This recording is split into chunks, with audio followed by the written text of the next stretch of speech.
Warning: mishandling of venomous reptiles can cause serious injury and/or death. The Gayder Corporation is not responsible for any accident or injury that may occur while handling any venomous or non-venomous snake. Proceed at your own risk.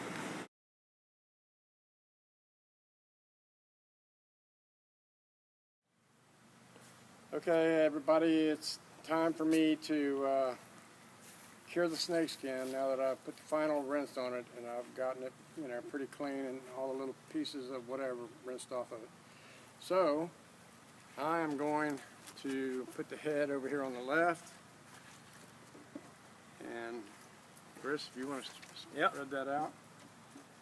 This done right. So rattles up. That needs to come down this way.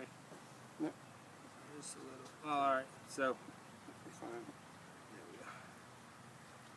All right. Let's go ahead and start getting her stretched out on here. So. All right. What we've done now is we've opened the skin up and we're getting ready to apply this curing mix.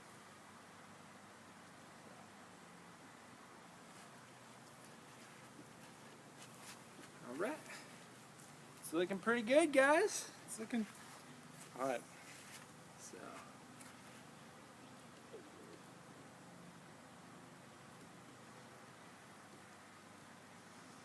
Takes a little bit of finesse and just nitpicking it a little bit, but you want to get it perfect.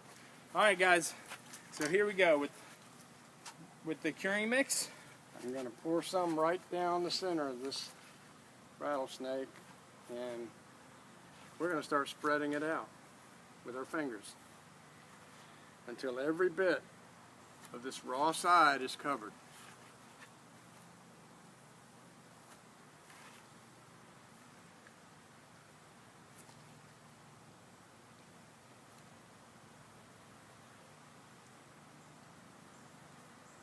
Need a little more down here, Dad.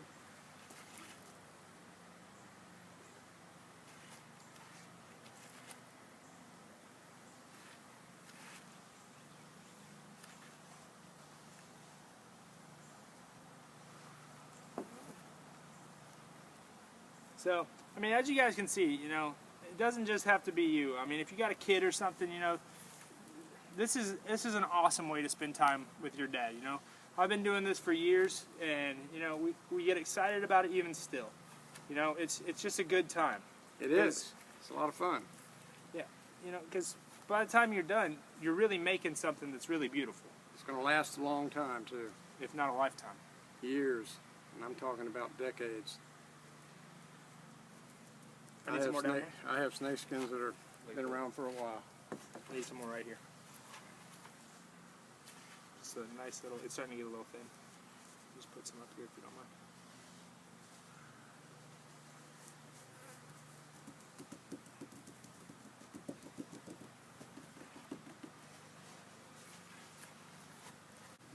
All right. Give me 1 second. I feel confident that everything on this raw side is covered now. You don't have to worry about the other side.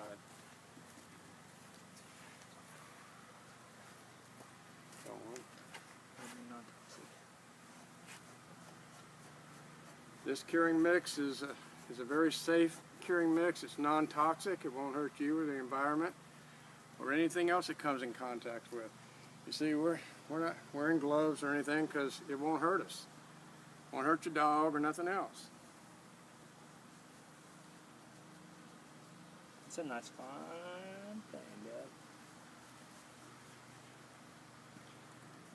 Dad. Okay, he double-checked me. I double-checked him. All right, now that's it. What's going to happen now is I've got my little credit card again. Be a credit card, just any kind of card, Any plastic card. I can go down through here and I can start scraping away the excess from the skin. Why? Because it doesn't need to be on the board. All we need it on is the skin, so I always just take it off. I remove it.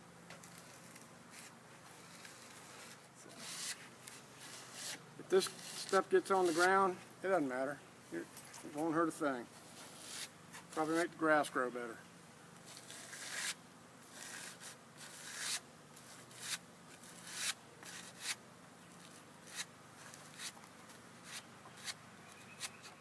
You get an opportunity to cure a snake skin, sometimes you don't get a second chance in your whole lifetime, so you want to get it right. Get it right the first time. Like I never did. I messed up I don't know how many snake skins before I finally stumbled across this method. Lots of trial and error. We're going to show you guys some of that stuff at the end of the video. You know, we're going to show you guys, you know, some of these snake skins that my dad's had cured for, what, 20? Yeah, 20, maybe 30 years? Some of them 25 I know of that we're going to show you. So That I can remember, and this goes back a ways. Like my son said, I've been messing around with this for a long time, 35 years. Way back into the 60s, early 70s, I started doing this then, trying to figure all this out then. All right, now.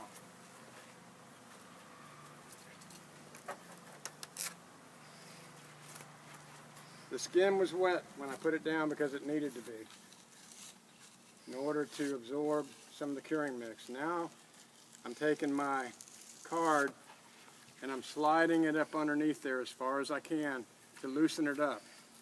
And why do I want to loosen this skin up? Because we're about to turn the snake skin over. All right, now comes the fun. are we ready? This board I cut 2 boards actually, but it has a paper hinge. See that? I didn't cut it in 2 pieces. It's still got a hinge on the back of it. It can open and close. So I'm going to close it down now over the snakeskin. Chris, if you'll get on that end. Yep, 1 second. And let's turn it over. All right, and then very easily, we got to make sure it's come off. Yes, it has. Good. All right. Now we have turned over our snakeskin.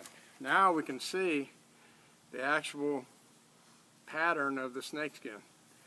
This is when we start straightening out the snakeskin. And we can look down it, and we can start to get this thing as straight as we can possibly get it by moving it now. If you don't straighten it out when it's wet, if it dries crooked, it's going to stay crooked. So the brush I had in the beginning, I'm going to use it to start brushing away this excess curing mix.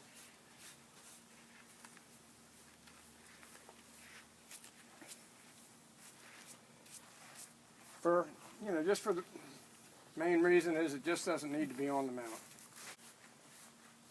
Before that skin is dried, I want to see all of this snakeskin curing mix off of my board and off of my scaled side of the skin. I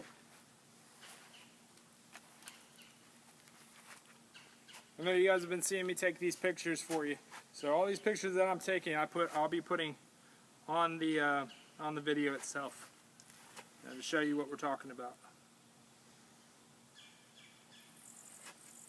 So this is my dad. He's just cleaning up the head real quick. I'm opening up the eyes. However I leave the skin and it dries, that's what I'm going to get. So I'm trying to do the eye holes and make sure they're open wide.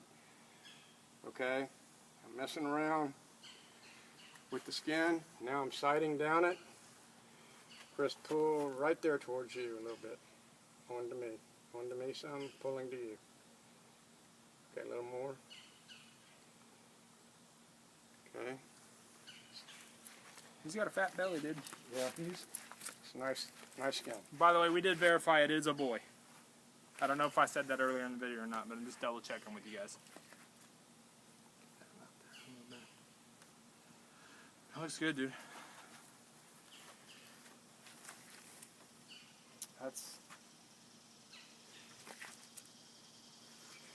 All right, now that is awfully straight, yep.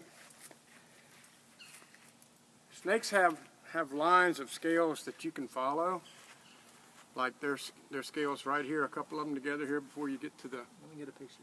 Before you get to the belly, and if you follow those lines, you can pretty much line up the snakeskin and get it good and straight, and never ever have to tack it down. You don't have to put holes in your snakeskin, people. A lot of people do that because they don't. I guess they just don't know that you don't have to put holes in your snakeskin. Yeah, if you guys are tacking this to a board, you're doing it the wrong way. You don't have to do that. You're ruining your skin. It's not going to look as good as this one. I mean, that's the old way. This is the new way.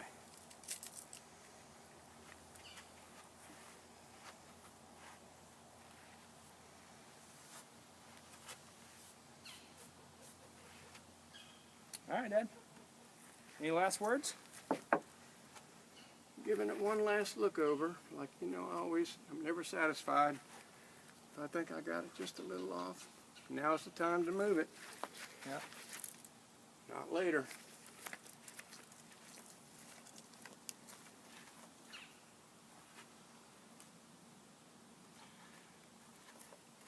All right, guys. It's looking good. All right, howdy guys. I got through curing this big rattlesnake a few minutes ago. I decided I'd go in and see if I could dig out a few of the old skins that I cured years and years ago using the Gayder old-time snakeskin curing mix. And I was able to find some stuff that's pretty old, you know, between some of 20, 25 years old, that's still hanging in there with me, even though I've had it in a bag all these years. But this timber was 1988, and it's still so, you know, pliable that I can roll it up in a ball. And, you know, I mean, if I wanted to do something with this now, I still could. It's been around a while. Here's an oakity corn that I got years ago from a collector that it died in this collection, and so I ended up with it. The coral that's 20 years old.